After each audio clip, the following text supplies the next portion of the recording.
Generally, you get the award for longest title after your name. So you want to think about the data integration layer as a multi-vendor heterogeneous entity. Please keep listing companies in my district. No, I'm just joking. I think every Silicon Valley company's in your district, right, sir? Are you a gamer? They told ChatGPT to function as an assistant to a military commander in this engagement. So I imagine like an AI Dwight Schrute, assistant to the regional manager. The fact that this has taken literally years and you still can't give us an answer, I think is a real problem. I'm getting all the great questions, aren't I? We will now go into the classified session, which will be upstairs. Can I? Good morning, everyone. Welcome to today's hearing, the Technology and AI Fight for the 21st Century Operations in the Department of Defense. Since the start of this Congress, the Armed Services Committee has held 9 hearings dedicated to driving change in DoD through adoption of new technology and pivoting to an innovation-first posture. We're very pleased to have before us John Sherman, the Department of Defense's Chief Information Officer, Dr. Craig Martell, the inaugural Chief Digital and Artificial Intelligence Officer, and Lieutenant General Bob Skinner, the Director of the Defense Information Systems Agency and the Commander of Joint Forces Headquarters, Department of Defense Information Network. Generally, you get the award for longest title after your name. And I will note that this is Dr. Martell's final appearance before the committee, having announced last week that he's set to depart his position on April 15th. Can you elaborate, taking a step back, just elaborate for us lay people on the difference between the joint operating system and the data integration layer? I would say the joint operating system is part of the data integration layer. So think about the data integration layer as 2 major components. A catalog to help you find where data is, and APIs that allow that data to be served. That's really what it is. And that data has to obviously sit on a cloud somewhere, so the work with CIO is really important there. So the data is in the right cloud place. The data has an API that allows an application builder to access that data when needed, and it's discoverable. And not only is it discoverable, when it's discovered, it's understood. So there is metadata that describes what that data means, how that data is used, and how that might be ingested into an application that's being built.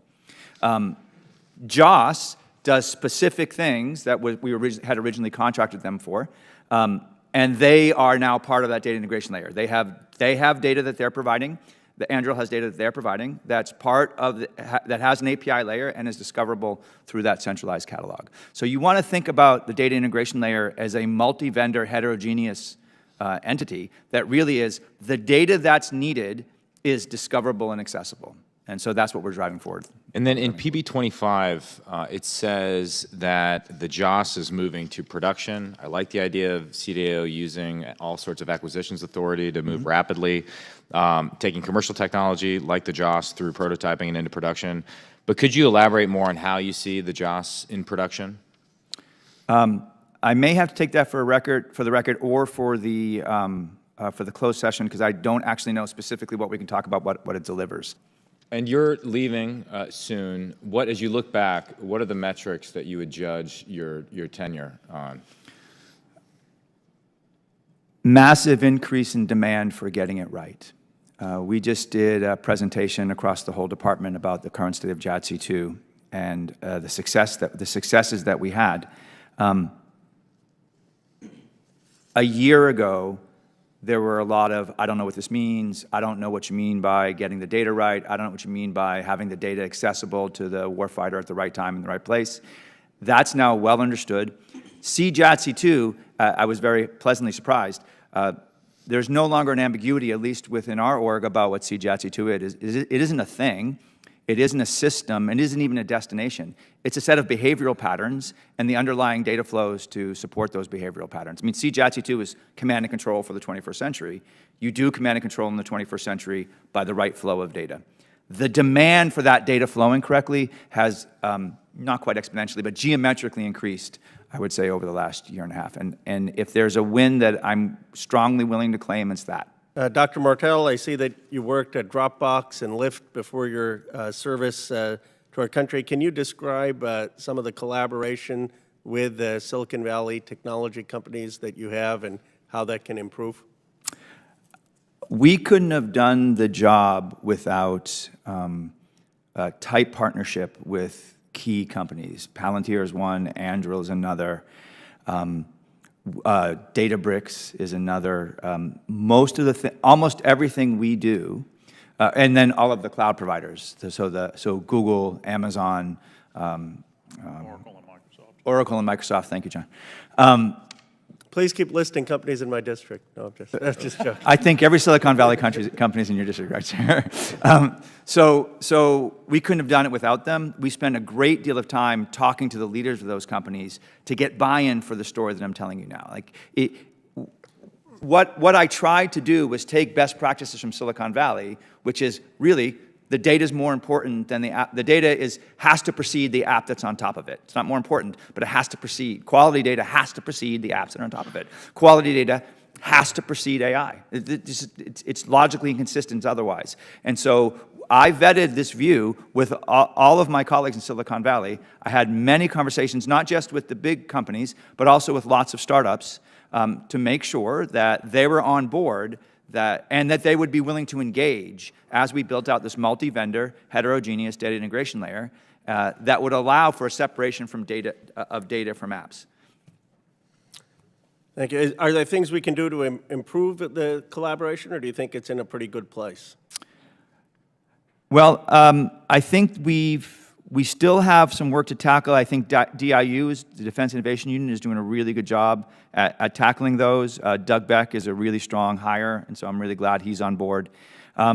I've seen an increase in the way we've been interacting with small businesses, for example, because of the marketplace we've built through Tradewinds.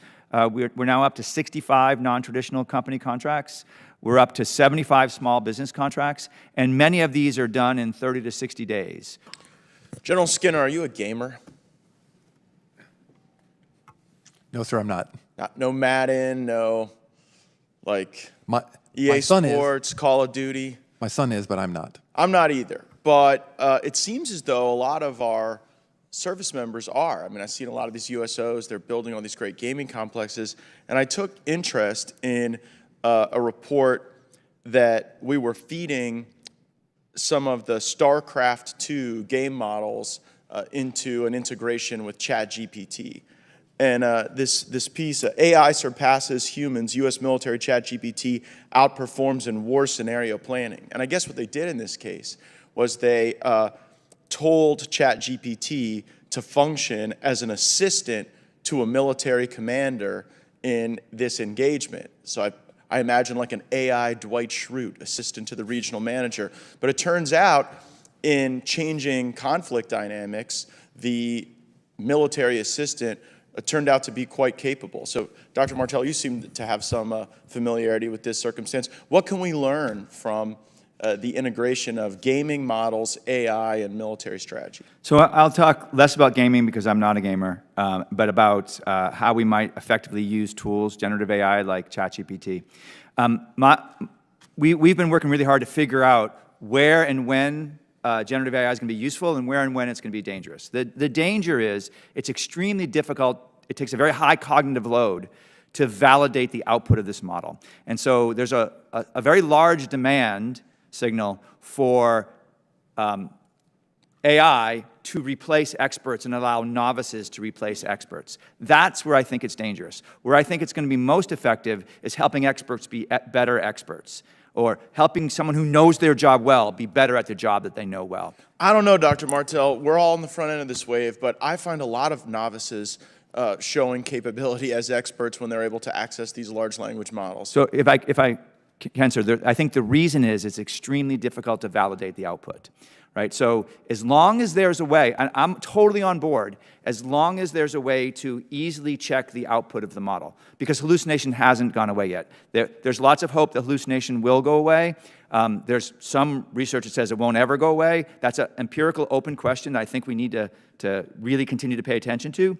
But most importantly, if it's a difficult to validate output, then it's going to be, then I'm very uncomfortable with it. Yeah, I mean, I've even used, just in my modest way, like Claude to audit the hallucinations of ChatGPT and vice versa.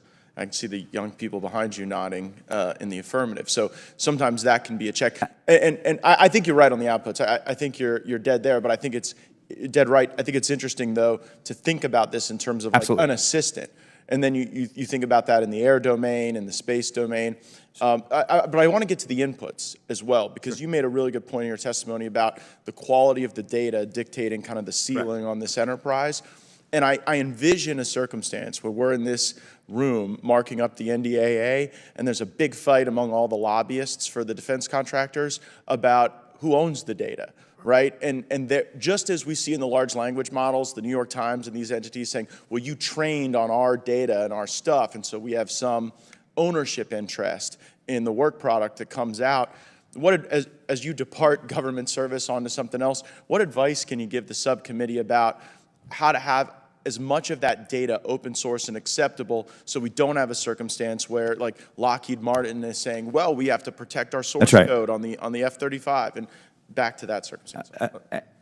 So I think the right tactic there is to separate stovepipe solutions, which really are data all the way up to the end user, into two layers: a data layer and an app layer, an application layer, and then create two separate marketplaces. So the app marketplace makes perfect sense. You guys get it. Who's going to open my Word doc? Is it going to be Google, or is it going to be Microsoft or some third party? That's the app layer. But then the actual word processing doc is the data layer.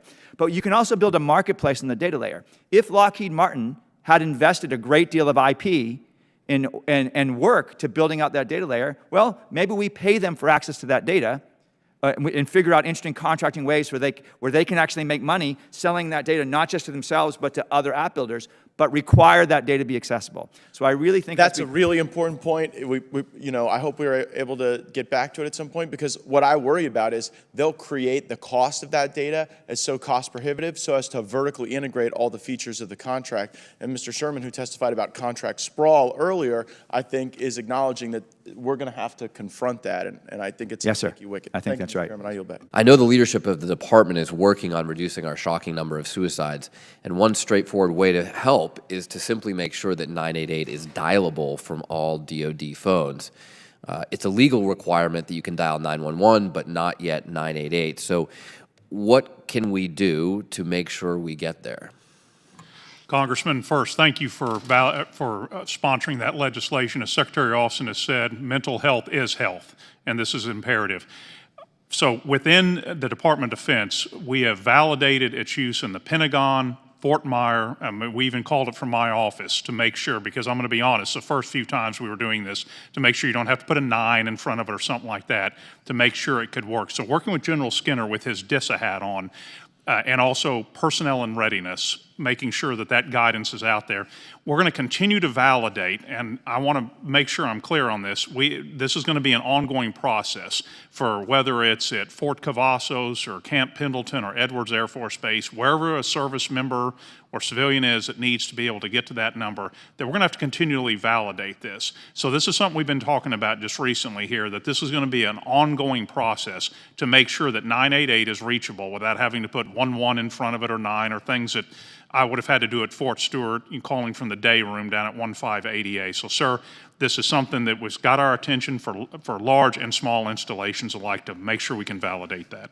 It's kind of insane to me that American taxpayers have spent more money on the J-35 than any defense system in history, and yet we download its data from many missions and literally throw it out because we don't have a place to store it.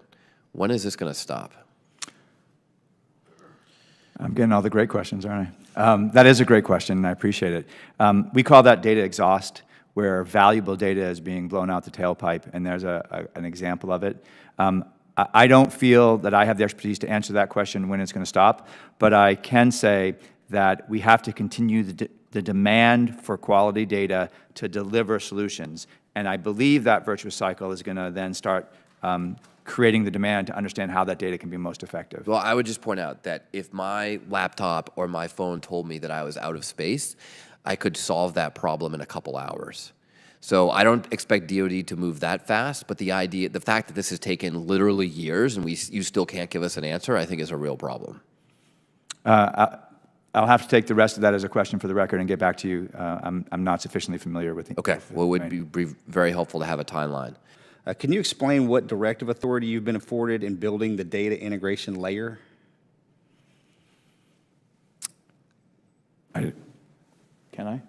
That's a great question. In terms of the authorities, I can tell you what we've been doing, and then I can take as a question for the record what authorities we've been doing them under. Okay. Right now, we've been building out the prototype of what it would mean for the hardware to support the flow of data across combatant commands. For example, combatant commands can have a unified picture of what's going on in the world.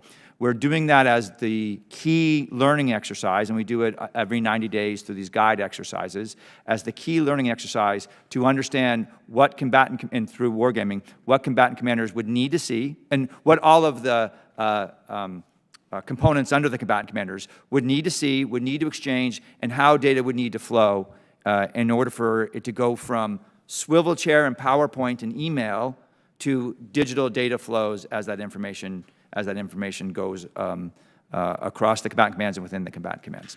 So the next step, which we should be doing within the next 3 to 6 months, is building out a set of requirements so that industry can help join. I mean, we've been doing this with key industrial partners, mostly Palantir and Anduril, but and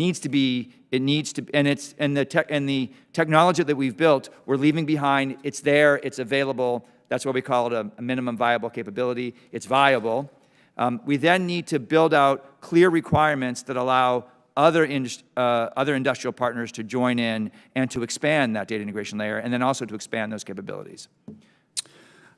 It sounds like something we might need to tweak this a little bit as you're starting to transition to something that you wish you would have had that the incoming can have. That's something you need to address with this committee, I would say. Absolutely, and I would prefer to take it as a question for the record and get you an absolutely clean definition of what we need. What challenges does this rate of acceleration, in other words, as we're trying to keep up legislatively and regulatory-wise, what does this acceleration create for integrating data, artificial intelligence, and digital solutions for the DoD, and how it applies, like just trying to keep up with this pace?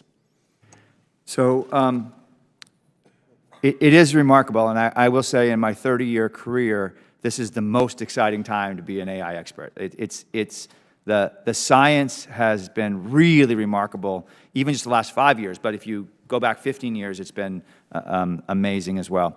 I don't know if the science supports the marketing, though. So I think one is to be skeptical is the wrong word. I'm very bullish on this technology, but I think it's important to be skeptical about, or to verify, to trust but verify, if I can quote someone, the claims of the marketing. So that's one. Number two, I think it's extremely important to not see this as a monolithic technology, which is how it's sold. Get this thing, if we have it, we win, and if they have it, we lose. I think that's fundamentally flawed. It is neither a panacea, nor is it a Pandora's box. So if we have it, it doesn't mean every problem we want solved will be solved. And if they have it, it doesn't mean every fear that we have will come to pass. What do you think the significance of autonomous unmanned air platforms will have on helping us win a future near-peer fight? And are we doing enough to get where we need to be? I completely agree with you. I think they're going to be extremely important. And I think we have to continue to drive that forward. One of the things the CDAO is doing is supporting the Replicator initiative by creating a sandbox, if you will, where companies can come using our data to evaluate the success of their unmanned aircraft software with respect to the scenarios that we think are going to be effective. So we're strongly supporting this. Part of what we call AI scaffolding that we're building out, part of this way in which we're trying to help scale the department by giving tools to folks closer to the edge, is this replicator sandbox. And so we'll provide data to that. We'll provide scenarios. I'm pretty sure I'll double check that we're going to provide some software for that. And then the folks who are part of the Replicator initiative will come and try out their software, their prediction, their detection on our data. We will now go into the classified session, which will be upstairs in 2337 Rayburn. I know there were a variety of questions that were not answered because of classification, so we look forward to getting into those, and we'll see you up there in a few minutes. With that, the unclassified portion is adjourned.